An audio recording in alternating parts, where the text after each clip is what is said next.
I said I was off my soapbox. These quarterback trainers today, I mean, they're internet guys. Right. They had the sexiest, prettiest, most unbelievable drills you can ever imagine, and about this many, zero, apply to what actually happens in a football game. Oh my We're God. running over dummies and around cones. I coached quarterbacks for 29 years and never saw a quarterback step over a body in the pocket. I mean, we're running dummies that are 2 feet tall. I'm like, what in the world are you spending your time on? Welcome to the Quarterback Code podcast, where we interview offensive coordinators, QB coaches, quarterbacks, and anyone who could add value as we decode the most difficult position in all of sports. Today, I'm excited to have on Coach John Bond, who's had a 30-year career coaching quarterbacks and calling plays at the highest level of college football. He has worked in every offense there is, from the flex bone to our air raid concepts. He has been invited to speak to various NFL teams, including twice with the Atlanta Falcons. He's been an instructor at the prestigious Manning quarterback camps. He's coached under legendary coaches like Lou Holtz. And I can't wait for you to hear this great conversation I had with Coach Bond and get the perspective of someone who has truly lived that life. And it's all coming up now on the Quarterback Code. All right, thanks for joining me for another episode of the Quarterback Code, where we break down everything you need to know to teach your quarterbacks the mental side of the game. So today, I'm extremely excited to be able to have John Bond join me. He is one of the most decorated coaches that I've been able to get on this podcast, and I'm just lucky that he's able to give us a few minutes, just a few of his accomplishments. You know, he's a published author. He has been a multiple-time speaker at AFCA conventions, Glazer clinics. He has multiple CoachTube quarterback recordings out there. He's been invited to speak at NFL engagements, including the Atlanta Falcons. He's been an instructor at the prestigious Manning camps. He has coached at the highest levels as an OC, which we'll get into in college. He even nominated as Assistant Coach of the Year in Division I college. Coached under legendary coaches like Lou Holtz, had a Hall of Fame career as a high schooler, played in the SEC at Arkansas. I mean, I can keep going, Coach, but I'm going to let you introduce yourself. Welcome to the show, Coach. Yeah, I appreciate you having me on. I'm excited to be on with you and look forward to helping you grow your show and grow your quarterback coaches as good as the quarterback coaches are, the better the game gets. So I'm excited to help in any way. If you introduction, I grew up the son of a Hall of Fame high school football coach in Arkansas. My mother was an English teacher. Went to school at Arkansas, played for Coach Lou Holtz, and then actually was a student assistant under Coach Holtz before he left and went to Minnesota. I was at 12 different universities. Was a coordinator and play caller for 22 years, quarterback coach for 29 years. So, yeah, I've got a few miles, to say the least. Well, that is exactly what we want to have on this podcast, Coach. There's a lot of coaches early in their career listening to this, and so I would love to give them the perspective of somebody that has coached quarterbacks at all levels. And from what we're going to talk about, it looks like varying offenses as well. You know, I've seen, you were at Georgia Tech, which legendarily, and Army, which, we all kind of know that triple option or veer heavy run game. And I know you've coached quarterbacks to successfully passing the ball as well. So I think your perspective and all those things will really help our coaches kind of help dissect how to teach quarterbacks what they need to know. We were hired at Army to break the wishbone. I actually started my coaching career. I was a graduate assistant for Ken Hatfield at Arkansas, who had been running the wishbone at Air Force when he got hired to come to Arkansas. So I actually cut my teeth in that wishbone / flexbone offense for probably the first 10 years of my career. But after that, I became more of a multiple one-back offensive, slinging around a little bit when I became a coordinator. So I do have I've been in a lot of, besides the flex bone and besides being, I've coached in about every offense you can imagine. When I was 10 years at Missouri State and UNLV and UTEP was all flex bone type stuff. And then I went to Delta State, our staff got let go at UTEP, so I had to drop down and coach Division II ball, and they were power I formation, old school, like 1968. That's what the head coach wanted to be, and then I did that, and then did what I wanted to do for several years. And after Georgia State, I was just trying to stay in the business, and went up to UMass and was actually in a run and shoot offense. So it was, yeah, I've had experience in any offense you can imagine. I've run it and done it. That's beautiful, Coach. And yeah, this audience actually started with the air raid kind of as the drop back theme, and obviously there's a lot of synergy with the run and shoot and the folks that kind of do both of those things. Yeah, that's great to hear. I think these coaches will get a lot from it. I personally played at University of Nevada. Some legendary coaches over there. Chris Alt, obviously, it was pre-pistol. I was in the 90s, but at the same time, he was running that one back. It was quarterbacks were still under center. So yes, we are going to get to that coaching and your career coaching. I think these coaches are going to love it. But we really like to start off, because our audience always asks, about how people got to where they are. There's, like I mentioned earlier, there's a lot of coaches early in their career trying to decide, how to best get to where they want to go. And so, we'd love to get to know you a little bit, Coach. It sounds like from your father, you kind of grew up in the game, but early childhood, brothers, sisters, Yeah, I've got one little sister. She grew up and was all around the game as well. She was a cheerleader and all that kind of stuff, and so I just had one sibling. She's now living on a little farm in Arkansas and loving it. But I honestly, I was probably 5 years old going to my dad's practices in full gear. I mean, there's pictures of me in helmet, and shoulder pads, and pants, and I'm running wind sprints with the guys, and I mean, I'm laying on the dummies and tackling dummies and going in the locker room eating the old timey vitamin C's and salt tablets. I'd be in there gobbling those up, and yeah, it was the best. It was the best thing ever growing up. A coach's kid, smelling the fresh cut grass, and when all the equipment came in early August for the new season, that was like Christmas for me, because you got to see the latest helmets and the latest sets of shoulder pads, and back then they took care of the shoes too. So the school furnished shoes. So that was like Christmas Day when the equipment came in. But I grew up around the game, and honestly probably always knew I mean, I never even thought about it. I just kind of knew that that's what I wanted to do. So, I don't remember it ever being a conscious thought of, yeah, I think I want to be a coach. It was just, I think it was just, that's what it was always going to be. Yes, sir. Yes, sir. And sorry, I forgot to ask you, where was this located? Where Rogers, Arkansas. Okay. Rogers, Arkansas. We were about, I don't know, 25 minutes north of where the University of Arkansas is there in Fayetteville. Very cool. So you literally went to the college team. You probably grew up going to those games too, huh? Yeah, not a ton, just because during season, my dad was one of the early guys that was just obsessed with ball. And I mean, he worked on Saturdays and he worked on Sundays. And back then, I'm really dating myself. So, but I mean, like I would help him thread the 16 millimeter projector with the film. And all, I mean, that was pre VHS, man. Right. Yeah, I was, yeah. So most of our Saturdays, he worked Saturday mornings, and then he worked Sunday after church until they would work till early evenings. But most of the afternoons were I was out playing ball and watching ball and all that. But I didn't go to too many Razorback games, to be honest with you, growing up.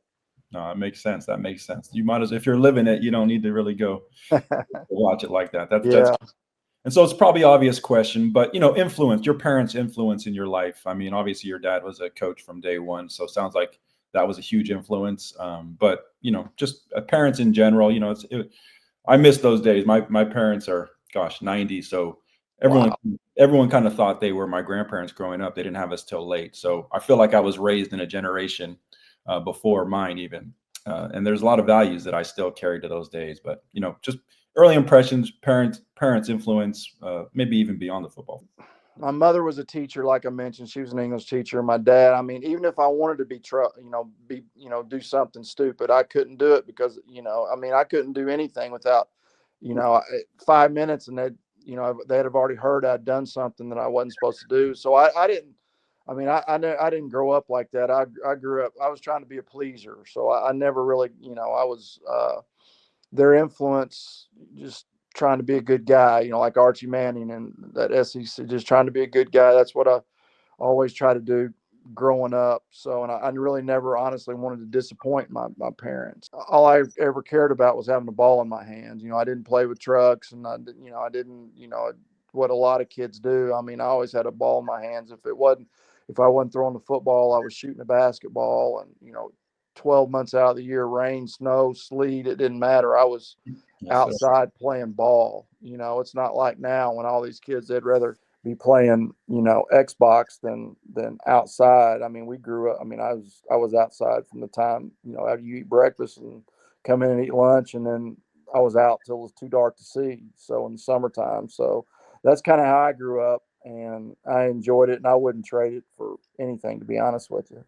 Yes, sir. I think the '90s, when I was growing up in the '90s, at that era, when that lifestyle started to move away from that, when video games are, and I do like video games. I like playing with my son, but there is something to be said about just going out until it's dark outside and just Right.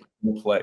Especially, that's a lot of the creativity. And I was a running back, and a lot of the creativity came from that. And I know quarterbacks, mobile quarterbacks on the run, kind of just playing. You see that with Lamar now. Sometimes it looks like he's just out there having a good time. I mean, obviously he's at an elite level where the game is slowed down for him, but there's a lot of things that come from even not even being organized, just having a good time with the. Oh man, hey, it served me well in my coaching career. All those days and hours, and shooting baskets, I was deadly, man. I was a freaking.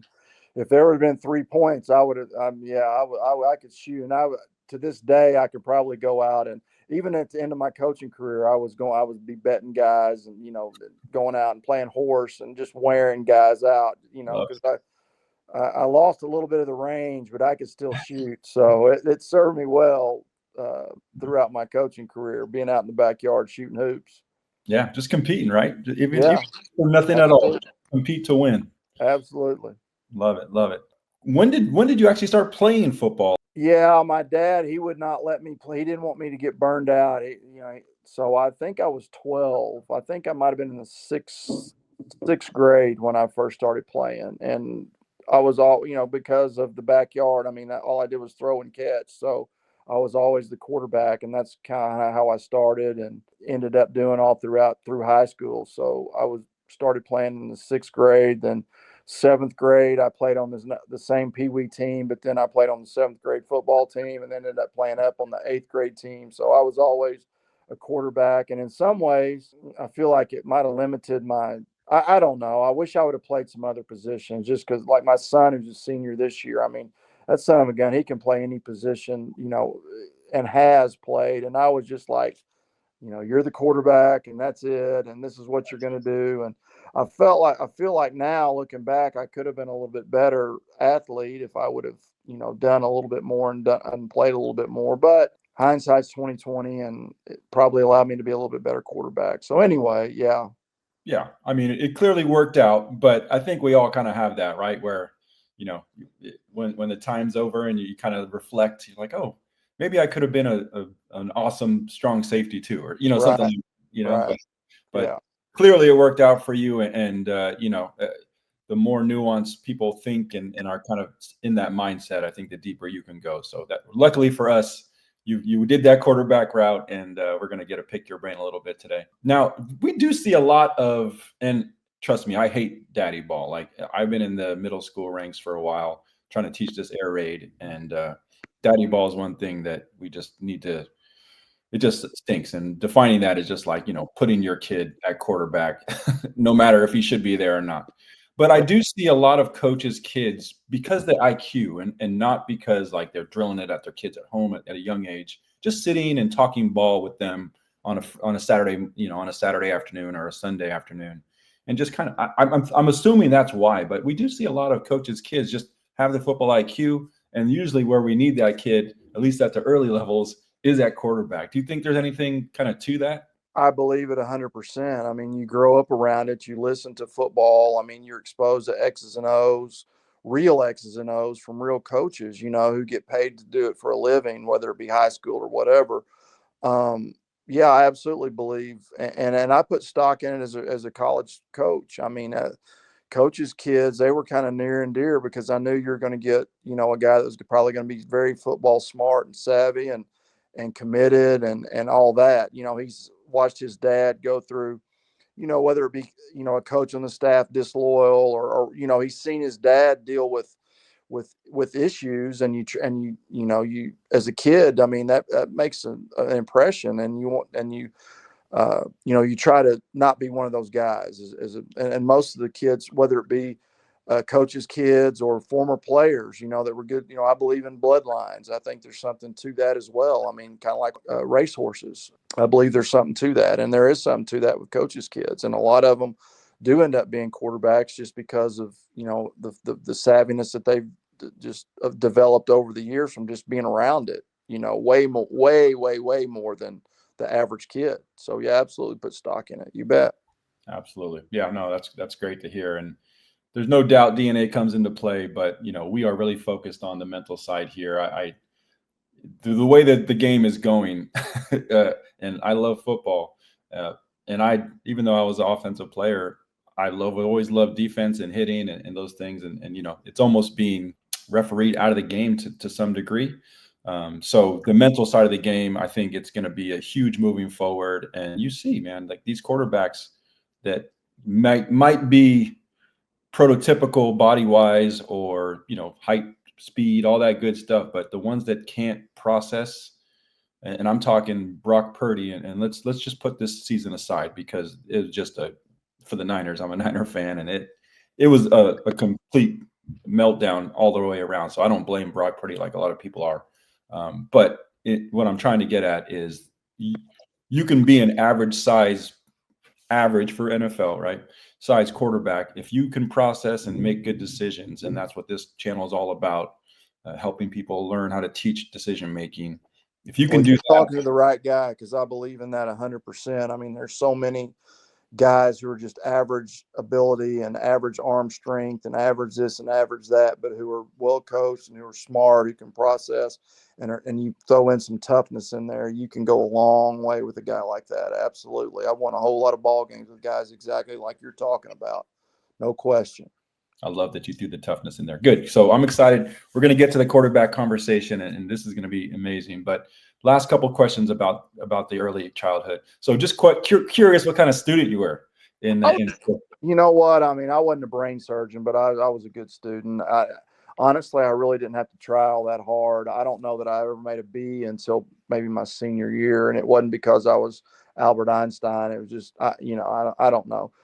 I was a confident test taker. I mean, I could take a test and for whatever reason, I don't know why, but I was just so confident going into it that it just worked out. So I was a good student. Then I got to college, and man, I saw those good looking sorority girls running around campus, and all of a sudden that GPA, it went from way up here to way down there. I mean, I was putting not a lot into it and a whole lot of effort into chasing girls. So, yeah. So it took me a while to figure out maybe I might need to study a little bit more. So, yeah. Well, that's all part of the process, but I can imagine down in the South at that time, probably some Southern Belles walking around. Oh my gosh. Yeah. Okay. So before we get to college, you were all state Hall of Fame high school quarterback. What were you guys running? What was your dad's? He was a multiple offense kind of guy. I mean, it was, that was early '80s. So I mean, we were in the I, and we were actually the Woody Hayes T formation some, and he was a little bit option and a little bit, he was kind of like old Hayden Fry at Iowa. He said his offense was scratch where it itches, and that's kind of what he did, and that's kind of what I always tried to be. I wanted to be multiple enough to where I could, I could attack you with formation. I could find a formation to where I could attack you and, try to be fairly simple run game, pass game, not have too much stuff, but be extremely multiple motions and movements and formations and find ways to find numbers and angles and all that. So that's kind of where all that evolved from my dad, to be honest with you. But we were multiple, and back then, if you threw 15 times a game, 16 times a game, you were really something. Remember those Nebraska years with Osborne? I mean, that was it. We were all running wing T in the '90s, but I think even before that, it was, like you said, power I, T formation. Obviously, wishbone was huge back then. So yeah. But that all set the foundation, and it's coming back. In the NFL, if you don't have a run game, you're not doing anything. Obviously, in college, we're a little bit more spread, and that's where I like to watch because I love the air raid and all that good stuff. But yeah, I mean that still lives. If you can't run the ball and play defense, it doesn't matter how what else is going on right now. Yeah, you're right. You are old school. I like that. I do believe that. I believe even I can tell you this much: Monday night, if Notre Dame can't run the ball against Ohio State, they're going to have major problems because their wideouts are not going to match up with Ohio State secondary. I mean, they better have a run game. Yeah, exactly. Okay, so let's jump. So you go to Arkansas, and did you say your career was cut short? Yeah, I actually got hurt. I got beat to death. Really, I got moved to safety, and I never run that much in my life, and I never, it was just so new, and anyway, I was always a blood and guts kind of guy, and just stayed. I got beaten to death, and anyway, my position coach was a guy by the name of Rich Olson. He's a California guy. He played at Washington State. Anyway, he loved me and I liked him. And after my junior year, he's like, "Hey, why don't you think about helping me coach the secondary? Why don't you think about helping me out?" Nice. And I'm like, no. I want to play. But then, the longer it went, the longer I finally thought, you know what, that it might not be such a bad deal. And it was unbelievable, man. Don Lindsay, who was the defensive coordinator at USC when Ronnie Lott and Chip Banks and all that, those great players. He was a coordinator there with John Robinson. Oh, yeah. Back in their heyday. And he was a defensive coordinator at Arkansas. And then Rich Olson was the secondary coach. And they both liked me. I mean, I was in charge. I mean, here I was 20 years old, and I was like in charge of defensive substitutions, signaled coverages. I mean, the things they let me do, I can't imagine. I would have never let anybody do that, but they did. And I just look back in amazement that they allowed me to do that back then. But really my passion was offense, and my dad was an offensive kind of guy, and so I was an offensive kind of guy. And so when Coach Holtz left, they bring in Ken Hatfield, and I jumped at the chance to jump over on the offensive side of the ball because I knew ultimately I wanted to coach quarterbacks and be a coordinator. So I ended up helping coach wishbone halfbacks for 5 years, and then had an opportunity to go to UTEP to coach quarterbacks. So in 1990. So anyway, 91. So anyway, that's kind of when I got my start coaching quarterbacks. So it does speak a lot that, like you mentioned, 20 years old. But again, back to the IQ, they wouldn't have done that if they didn't know that you understood the game offensively and defensively. Like, they probably knew you were a quarterback and knew that and had the IQ to do it. And then obviously you proved it to them for them to even offer it. I don't know many players that get that. There's definitely opportunity to become a GA after you're done playing, but there's not that many coaches that are recruiting them to be a coach. Like, that's not typical. So yeah, and to tell a little story to tie into this, the guy Rich Olson, I finally agreed to doing it, and he says, okay. He brings me in. He says, okay, we've got 11 games, 12 games, counting the bowl game. We got 12 games. I want all this film cut up into run support cut up tapes. And again, back then, it's not punching a button on a computer. It was literally taking 16 millimeter film and tearing it, going back to the top, taping it, labeling it, sticking it on the wall. He gave me a whole year's worth of run support tape to cut up. And he said, this is probably going to take you about a week to get done. And, just make sure. He was getting ready to go to Dallas recruiting in spring. And he said, when I get back, I'm going to take a look at it. Well, we had all these other GAs who were big name players and guys that had careers and this, that, and the other. And so I want to prove, I want to prove myself a little bit. So I stay up as soon as he gives me assignment. I go in there. It's mid-afternoon. I stayed up all night long and I did an entire year worth of film. I got it done. I stayed up all night long. He comes rolling in the office about 9 o'clock, getting ready to go spring recruiting. I go, "Hey, Coach Ole, here's what you asked for." And after that moment, I was golden because I know he was like, "Holy cow, holy cow." It'll work. But you've got to make yourself, as a young coach, you've got to make yourself indispensable a little bit. You got to prove your worth. You got to prove that you're going to work hard. And if if it truly is your passion, I mean, you got to go above and beyond what some other people will do if you want to get noticed. I don't know what made me do it. It was just I don't know why I did it, but I'm glad I did it because I mean they loved me after that. I mean I was golden, and I tried to do that. Going throughout my career, you want to try to make yourself. You want to be important to the guys making decisions, and you want to make yourself as indispensable as you can. So it's good advice for any young coaches out there, right, in their coaching career or their actual any career that they have. I mean, that is indispensable. True. Making yourself so valuable that they need you. Right. Yeah. Work ethic and yeah, absolutely. You went to UTEP and you're like, I got to get back to the quarterbacks. That's my passion. That's obviously kind of innate in you from day one. So we were running the flex bone, if you can believe that, in the old Western Athletic Conference, and that was when Ty Detmer won the Heisman at BYU, and Marshall Faulk was at San Diego State, and Dan McGuire was the quarterback at. There was a lot of great skill out there, and we were scoring 32 points a game, but we're giving up. We're giving up like 50, So so we get fired. Our staff gets fired. So the only way I can stay in coaching is to go to Little Delta State in Cleveland, Mississippi, in the heart of the Mississippi Delta. Oh, wow! And I'm 30 years old. I'm living in the players' athletic dorm. I'm making $10,000 a year, showering with the players. I mean, it was the most.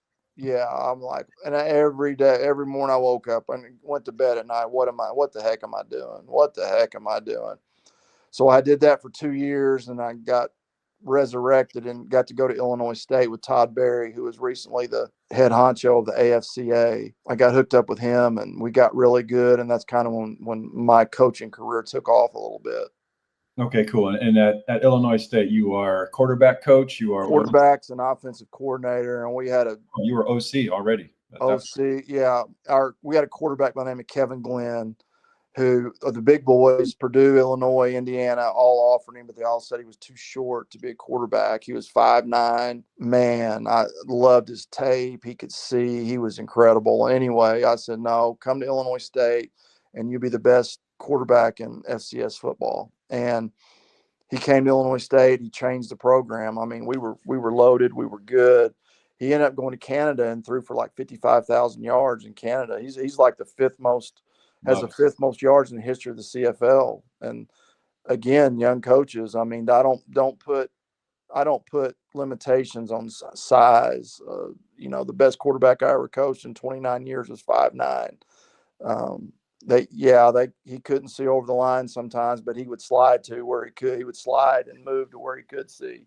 If you're 6'2", you're still not seeing over those 6'5" offensive linemen and 6'7" defensive ends with their hands up. You got to be able to slide and move. And so anyway, he was the best quarterback I ever coached, and the best running back I ever coached was 5'7", 172, Garrett Wolf. He led the nation in rushing in 2006 when I was at Northern Illinois. He beat Adrian Peterson and everybody else that year in rushing. I don't like to put limitations on kids. If you believe what you see, and they may not be big in stature sometimes, but that doesn't necessarily mean they can't play. Man, I love that. I didn't plan on getting into this, but this is something that I like. It's been something that's been on my heart for a long time.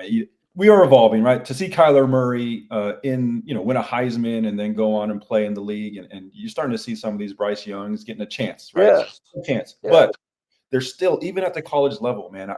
I'm pretty connected to a lot of high schools around here, and you still see it, right? Like the kids, the best player on film is likely the undersized kid, but a kid that's just happens to be 6'2", doesn't have as good film, doesn't have good stats, doesn't even play in a better league, is just getting the offers, and it's frustrating, and it's discouraging to these kids, and I hate that, but it's just. I think you're 100% correct, and I think it's worse now than it's ever been. These young college coaches now, they're just so ingrained.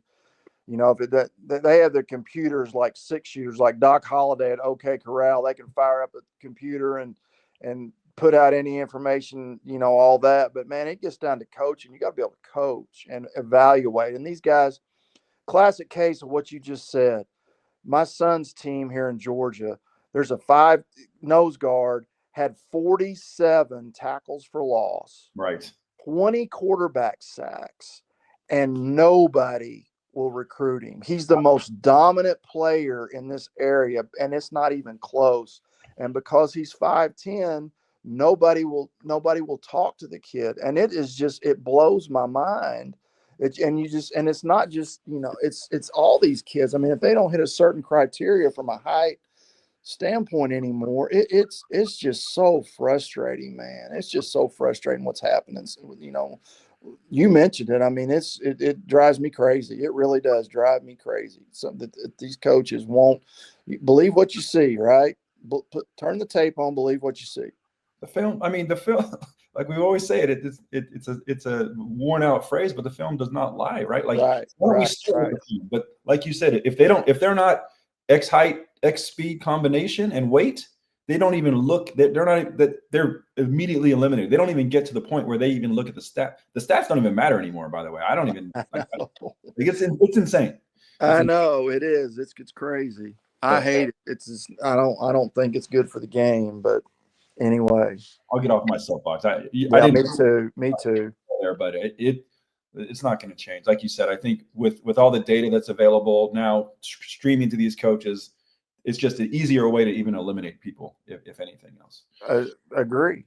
All right. Anyway, let's get off that topic. Okay, so now your last engagement as a college coach, you said was at UMass? No, Northern Iowa. Okay, Northern Iowa. So you're there. You've had decades coaching at the highest levels, different offenses, different perspectives, different staffs, OC, and many of them quarterbacks probably kind of came through the whole thing. Now, helping coaches understand how to kind of work with quarterbacks or even better yet, develop quarterbacks. How much technique do you actually train when you start working with a quarterback? Virtually all of it. Yeah? Yes. I said I was off my soapbox. These quarterback trainers today, I mean, they're internet guys. Right. They had the sexiest, prettiest, most unbelievable drills you can ever imagine, and about this many, zero, apply to what actually happens in a football game. Oh my God. We're running over dummies and around cones. I coached quarterbacks for 29 years and never saw a quarterback step over a body in the pocket. Never stepped over a body in the pocket. Man, we're running dummies that are 2 feet tall. I'm like, what in the world are you spending your time on? No. You know? I mean, yeah, I coach technique, and I'm a firm believer in quarterback fundamentals of throwing the football. And, these trainers now are teaching Aaron Rodgers and Patrick Mahomes. Well, they're so talented, they can do anything they want to do. They can make a throw flat of their back or on their heads. They're so talented, but 99.5% of the other kids in the country aren't that talented, and they've got to have some fundamentals that they can, hold on to in order to help them throw the ball better. And I coach quarterback mechanics like crazy, daily. We drills, my individual drills, we hammered it. And then the other part of that is the best quarterback coaches, and I'm going to say something that's going to upset a few people, and I hope it doesn't alienate them, but I believe the best quarterback coaches are the guys that have actually played the position. Yeah. Whether it's Sean Payton doing what he did with Bo Nix at Denver, or Mike Shanahan Sr. played, or Steve Spurrier. You've got to be able to crawl in those guys' heads and hearts and capture them to where perfection is what you're seeking, and every snap is important, every throw is important. You've got to develop a camaraderie and chemistry to where it's 100% transparent. There's nothing, they're hearing the truth. You're hearing the truth. You've got to be able to get in those guys' minds to make them understand how they have to do in situational football and from down to down. Those are the best quarterback coaches. Now, you've got guys that can get on a blackboard and draw up the greatest schemes and, this progression, 1, 2, 3, 4, 5, and, this, that, and the other. But that's the easy part. Right. The hard part is getting in those guys' heads and hearts, make them understand what has to happen in order to be a consistent passer and a consistent quarterback. Because that's what you're looking for. I just think there's a lot of it's missing. I really believe I'm going to say it. Relative to the importance of the position, I think quarterback is the worst coach position in football. I truly do. I think that they're getting taught things that have very little impact on what it takes to be successful down to down. And successful as a passer and successful in situational football, when to take a sack, when not to take a sack, when to throw the ball away, how to throw the ball away, how to throw completions. I really believe that. I saw where some running back coach said it the other day, running back coach. I don't believe that. Maybe I believe that relative to its importance, the quarterback position, there's a lot of crap out there. And I believe there's a lot of wasted time being spent on things that truly don't matter in a football game. They don't happen in a football game. And that drives me as crazy as the recruiting part of it. It really does. Oh, absolutely. And yeah, just to touch on two things you said, because it's a common theme again with these conversations we're having. A lot of people can coach quarterbacks and teach these things, but the nuanced behavior that you only know from playing the position at a high level, to your point, those are the things mentally that are going to get the kid to the next step. Yeah. Yes, because that position, like we've already mentioned, it's 90% mental anyway. Period. Yeah. I mean, you don't have to be talented. You don't have to.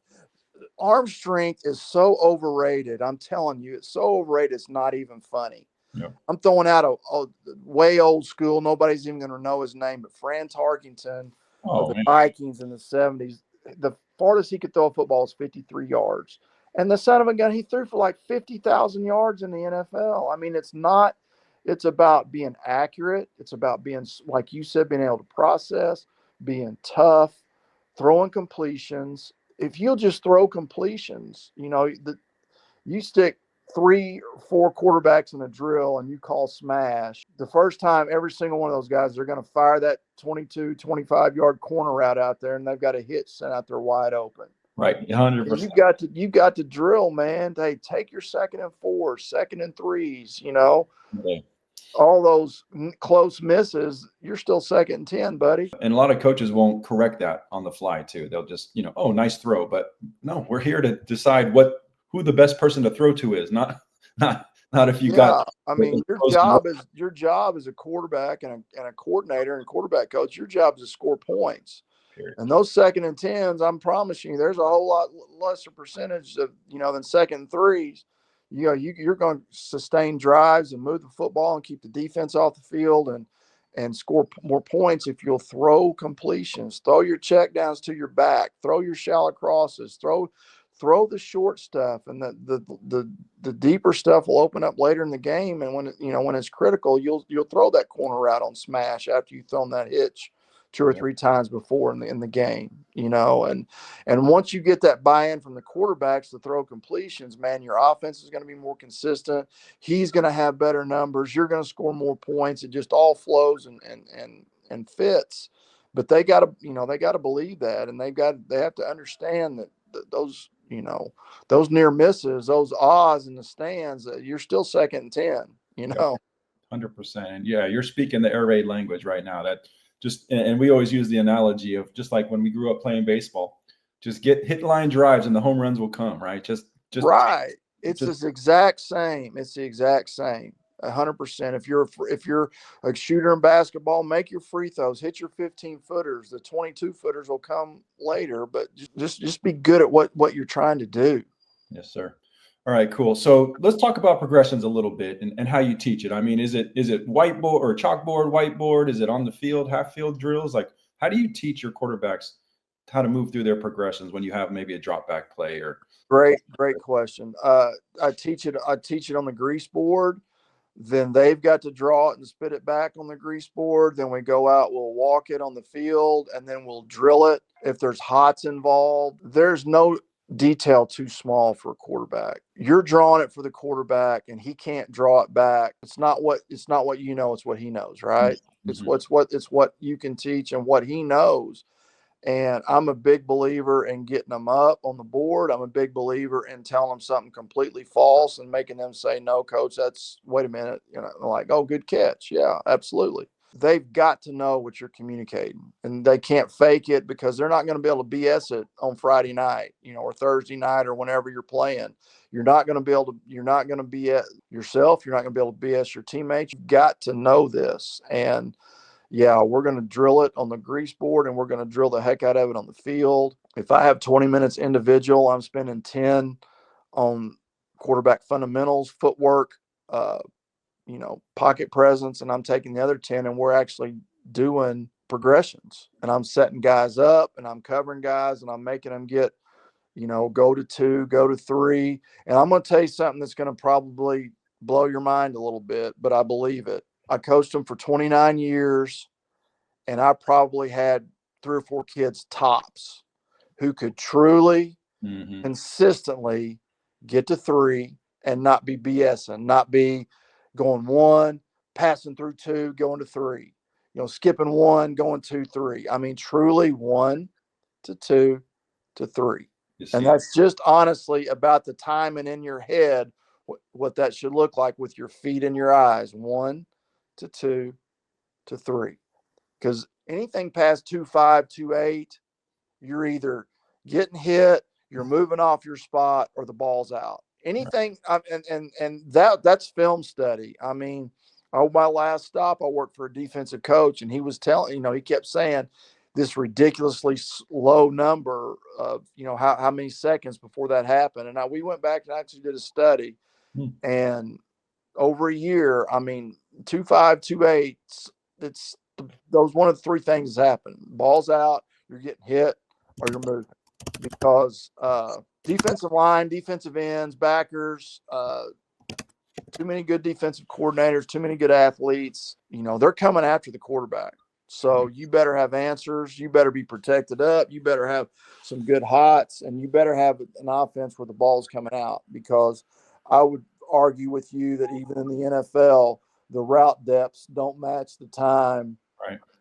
The route, depths don't match the time of what these guys have to throw. And consequently, you're getting guys, there's a lot of sacks being given up, to where if you got a little bit more West Coast, quote unquote West Coast, where you're throwing some, the rhythm passing games, whether it's snag or whatever you're throwing, where you're hit and the ball's, coming out. A guy needs some of that. I believe that. If you're a young coach, I would have, and I'm talking to anybody out there, I would have me 4 or 5 concepts to where once I'm hitting on my back, when the quarterback hits the top of his drop, that ball needs to be coming out, and I need to be able to do it on 1st, 2nd, and 3rd down. And I need to have confidence in it, because sacks are drive killers, sacks are momentum killers. They're not good. They're not good, and you need to have some throws, honestly, a handful of throws, to where you are confident that quarterback's the ball's coming out, and hopefully he's not going to get hit, but the ball's going to be out. And if you don't have that, I really think I would suggest you go back and find you a handful of those concepts, because the athletes we're seeing on the line and outside backer, and the coordinators with all the the pressures we're seeing now, you need to have some schemes where the ball's coming out. It doesn't matter if they bring 12, Right. The ball's going to be gone. Yes, sir. Yeah, we talk a lot about quick game in our, because it is, like I said, JV and below in high school. And that, I mean, I talk more quick game than drop back, because The smart. That's Yeah. smart. And you know what? There at one time, RPO, we don't throw quick game anymore because we got RPOs. Well, shoot, you're going to have a time when you want to throw quick. I don't want to hand the ball off. There are going to be times when I want to actually throw the football. I'm in the red zone. I'm coming out, whatever the case might be. I don't want to have an RPO and hope for a pass and not get it, you know? Yeah, I'm scared of RPOs at the lower levels just because it's just too much going on. I agree. I mean, I agree. You got to have spend time. I agree with that. Lower level, yeah. I mean, it better if I'm throwing RPOs, it's toward the flats and not over the middle at that. I'm not going to turn the ball over. Trying to throw whatever over the middle, and a quarterback makes a bad decision or a ball gets batted. I don't want. If I'm gonna be throwing an RPO in the flat where it's a whole lot less easier to see and a whole lot less dangerous. Yeah, and it's just Whether it's a stick, off a play fake to a tight end or whatever. Yep. Yes, sir. No, I love it. We think about it the same way. Love that. All right, cool. So, hey, this is a big one for us. Pre-snap keys for a quarterback, right? Like some coaches have 0, which is kind of crazy, and some coaches have 12, which is also kind of crazy. I've learned to kind of narrow it down from talking to great coaches to maybe even 1 or 2. Like, where do you land on that? And what do you think quarterbacks need to be thinking of at the line of scrimmage? Thinking about, I should say. I don't think a quarterback, and I don't know how this applies to younger levels, but there's no at the college level. You're never going to be as good as you can be as if you don't understand defenses and you don't understand what's getting ready to happen. And that comes by a ton of film study. I didn't have a ton of pre-snap keys, but I'm like you. I mean, if you don't have a few, I think you're playing blind a little bit. Right. Mine was safeties, and most of the time because of the wider hash marks, it was a boundary safety. When we had coverages that were going to roll, I could key the boundary safety, and he's going to tell me if they're going to stay in a 2 look or they're rolling to some form of 3 or man free, and I could see that instantly. But it just, a lot depends on what your head coach, so I've had some guys who never said a word, said it's yours, have at it. But I have others who were overly involved and would handcuff you at times. But in the run game, I was old school. I was not a tempo guy. And I think there's definitely places for tempo. And if I was doing it again now, I would certainly have tempo as a part. But I also believe there's still a place for getting the best run against a certain look. And I was always a double call. I would have 2 runs called in the run game, and we're going to call the run to the best look. And when we were rolling our best, we always could get to a check to a slide protection quick game. And, of course, you could cut at that time. And so we would chop the crap out of guys and get the ball out of our hands and try to keep us in as good a situations as possible. So I do, I know that there is a place for tempo, but I do think a lot of people have caught up to tempo, and I don't know how much of a huge deal it is anymore. I think it is still some, but I think defenses have caught up a little bit to that. And I certainly still believe that there's a place for getting your best play versus, the best look that you'd like. Yeah, that's the one thing I do like about kind of no huddle, or at least not huddling too much as a play caller, seeing the defense and then kind of signaling the play. That I do like that piece of what kind of evolved in those Chip Kelly years and yes, in that era of college football. Because yes, how do you call a play if you don't know what the defense is, right? Or yes, you call a successful play. So yes. And as far as quarterbacks go, if you don't have an idea, and I helped my son's team not this year but last year, and I mean in high school, and it's a very high level of Georgia, and it's some of the best football in the country. Georgia high school football, 7A Georgia high school football.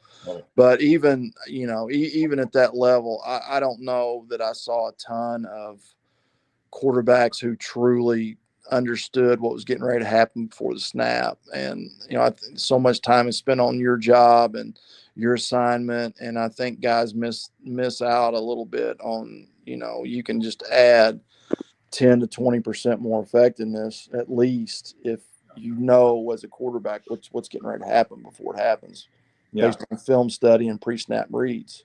Exactly. And so just to let you know how we kind of, what we're teaching for this little air raid stuff. So most, like I mentioned, it's mostly quick game. And literally on all of our quick game plays, the reads are the same. We're trying to throw to the deep third on whatever side of the field that we're looking at, right? And that cornerback for us is it. So I've learned from a lot of these high-level high school air raid coaches, and I've kind of pared it down for myself, is like, is your first read open by alignment is the question we're asking. Is the deep third open? That if no one's there, we're going to go ahead and just throw it out there. If not, we're going to come read the overhang and hopefully make him wrong. And that's kind of what we're trying to just simplify it as much as possible for the lower levels. I like that. I like that a lot. Let me throw something out. This is something else that's simple. I was going to put a loose coverage beater. If I knew I wanted to throw quick, I was going to put a loose coverage beater hitch. I've got a loose coverage beater and a tight coverage beater. So all you and the quarterback have to see is it loose? Is it tight? Is it cover 3? Is it cover 2? Is it loose man? Is it tight man? And I've got hitches to one side. I've got slants to one side.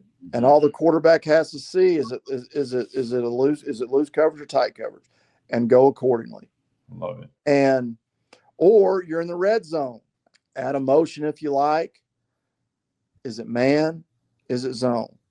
All right. If it's man, I got a fade and a quick out, or I got slant, double slant, whatever you like in man. If it's zone, I'm bringing my motion across, and I've got a little 2-man stick game going. I love it. And it's either man zone or loose tight, and you match your routes accordingly. It worked out well for me, and I talked at a lot of clinics about that. I don't know how many people use that, but it was good for me, especially the man zone coming out and going in, and you don't know if you're getting man or zone. Right. It was good to me. And it's simple. And I'm a simple guy. You said it earlier. I mean, we're on the same wavelength with a lot of this. You've got to, simple is, I mean, you can't be good at everything. Mm-hmm. I was going to have 5 or 6 runs, and I was going to have and this is too many for lower level, but I was going to have 10 to 12. I call them the dirty dozen. I was going to have 10 to 12 dropbacks, and that's it. I mean, that's it. And that's what we're doing. And we were going to be installed in 3 days. Mm-hmm. That's a Don Lindsay, I got from 100 years ago from Coach Lindsay, who was at SC and came to Arkansas, whole part whole. And I was whole part whole. I got it in 3 days, and I'm telling you, every school I went, every coach, they were pissed off and bitching. We can't get this done in 3 days. And I wasn't a jerk and all that, but I was like, no, we're getting it in, boys. Yeah. It may not be pretty, but we're getting it in, and we got the rest of the freaking year to work on it. Okay. Sure. Love it.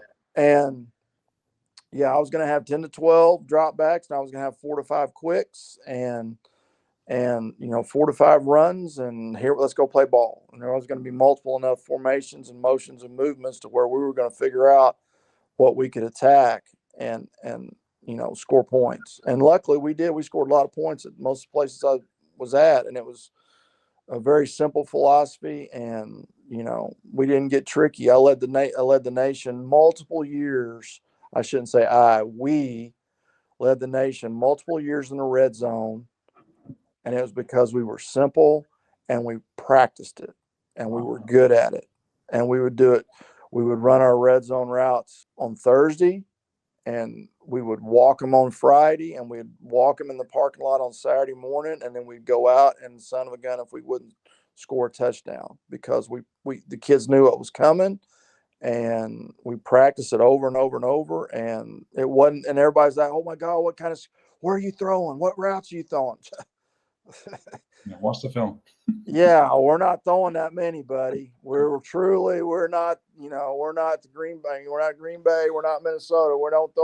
We're throwing 4 or 5, and we're just hiding them well and moving to them, and one week to the next. No, you're preaching to the choir. We brag about having 9 plays in our playbook, and what you're describing ties in really well. And I mean, you could build a whole offense around that, and rep the heck out of it, whether it's man or zone. Yeah, you're making my wheels spin right now, because it ties into what we do as well, right? Our backside is hitches or slants, and our front side is the concept, and we kind of play off of that. But what you're saying is you could almost automate it to where whatever he sees, they can That's just. the beauty of it, is because, how much time is he going to spend watching film versus how much time you're watching? I mean, you're going to have a great idea, what is your tight coverage beat, I always love slant, as a tight coverage beater. I mean, and, hitches, or, your inside. And then for the loose, I love hitches. I mean, or a quick out and a hitch, or whatever you like. It's very simple. It's very, and all the, is it two? Is it two? Is it three? Is it loose? Is it tight? Yeah, That's it. period. That's it. But you're not guessing. There's not, is it this? Is this that? No, you're sitting there looking at it. This is what, and attack that side. I could probably talk to you now for an hour about that. Maybe if you got time, we'll do another one of these, because we can go. Yeah, off. I'd love to, man. I've enjoyed this. I don't get to talk football that often anymore, and you're bringing back lots of good memories. And yeah, I'd love to. I'd love to be a guest anytime you have me. I appreciate it. So let me get one more question, and this doesn't have to be football related. With being a football coach, especially these days, right? It's one of the few sports we have left, or few ways we have left, to actually teach a kid accountability through physical reaction, right? Like, you're literally going to get knocked down, and what matters is the way you get back up, or how you respond to that, right? And so, a lot of that for us, modeling that as coaches, in the old days, whatever, just do what you're doing. But these days, you have to kind of be more open with the players, and talk to them a little bit more. And so, as that, we like to ask coaches this question, and don't go too deep if you're not comfortable with it. But I do like to ask coaches, like, a big challenge, maybe one of the bigger challenges you've had in your life, and how you overcame it. That's a great question. My dad, as we've mentioned 2 or 3 times, was a high school coach, but he wasn't a college coach, and his last name wasn't Bowden, wasn't Holtz, it wasn't Spurrier. It wasn't. I didn't have a pedigree. I wasn't a great player. I didn't have a famous last name. I wasn't intimidating. I was 5'10", 185 pounds. I didn't have a great career. I didn't play in the NFL. I didn't have a stellar college career. I've always said the only thing I've ever been good at was persistence. And I don't know that I ever had guys flocking to me to offer me jobs. I always had to fight and scratch and sell myself and interview and spend 2 days in an interview. And I mean, nothing was ever given me. I mean, to me. And I mean, I never forget, I interviewed with Chan Gailey, who, was the head coach of Dallas Cowboys and had been an offensive coordinator for the Denver Broncos and the Pittsburgh Steelers. I interviewed with Chan at Georgia Tech. I just come from Northern Illinois, where Garrett Wolf had led the nation in rushing. And he literally, we averaged, literally, I'm not making this number up, he literally averaged like 8 yards a carry on the way we were blocking our stretch play. And it was just pin and pull before a lot of people were pinning and pulling. That's all it was. But not a lot of people were doing it. We had great tight ends, and we had good offensive linemen, and we had the best back, in my opinion, in the country. And we literally averaged 8.2 a carry. So I couldn't wait to get up on that blackboard, grease board, because I'd waited 24 years for the opportunity to coach at a big school, at a big big place. Yep. They had Calvin Johnson, they had Megatron, they just won the Coastal Division of the ACC. I'm geeked up, I'm fired up, and I cannot wait to draw up how we're blocking our outside zone play for Chan Gailey, because I just know that he's going to love it, and it's going to win him over. And I'm just, he's just going to hand me the keys to my office and say, "Can you start today?" And I hadn't any more finished drawing that diagram on that grease board. So he said, "Well, John," he said, "we've led the ACC in rushing the last 4 years. We don't need any help running the football. You got anything else?" And I mean to tell you, I could feel the sweat. Oh.